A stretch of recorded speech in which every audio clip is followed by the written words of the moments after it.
Last night my husband told me he resents me for making him choose between his dying mother and our daughter's wedding 3 years ago. And I'm realizing he might have never forgiven me even though at the time he said he understood. I'm 52, and my husband Greg is 54. Our daughter Emily got married 3 years ago in a destination wedding in Italy. She'd been planning it for over a year, had put down significant deposits, and the date was locked in. It was supposed to be a small family wedding, maybe 30 people total.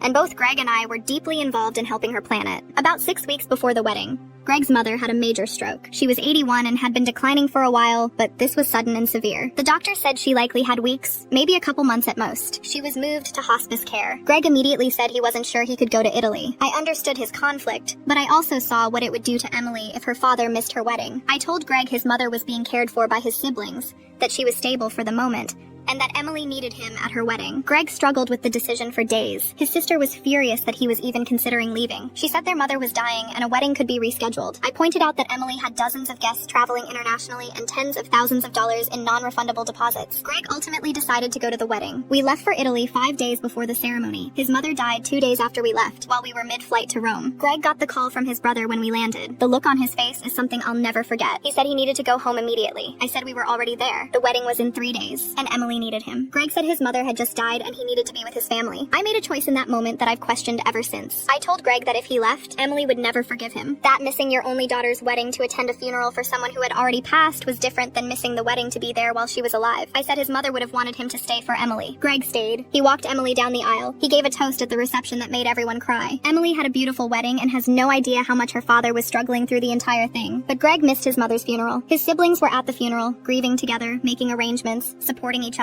Greg was in Italy taking photos and pretending to be happy. For 3 years, we've never really talked about it. Greg said a few times that he'd made the choice he thought was right. I assumed we'd moved past it. Last night we were having dinner and something small set him off, I don't even remember what, and suddenly he was saying he'd resented me every day since Italy. He said I'd pressured him into abandoning his mother in her final days and made him miss saying goodbye to her body. He said every time he looks at Emily's wedding photos, he thinks about his mother dying alone. I said she wasn't alone. His siblings were there. Greg said I wasn't there, so I didn't understand. He said his sister still won't speak to him, and his brother barely does. He said I'd destroyed his relationship with his family because I cared more about a party than his mother. I told him it wasn't just a party. It was our daughter's wedding. Greg said I'd made him choose, and I'd made it impossible for him to choose his mother by threatening that Emily would hate him forever. I said I never threatened anything. I just told him the truth about what the consequences would be. Greg said that was the same thing. We haven't spoken much today. I keep going back to that moment in the Rome airport when I could have said, go home, be with your family. We'll figure out the wedding. But I didn't say that. I said stay. Emily is happy, married, living her life with no idea her father's grief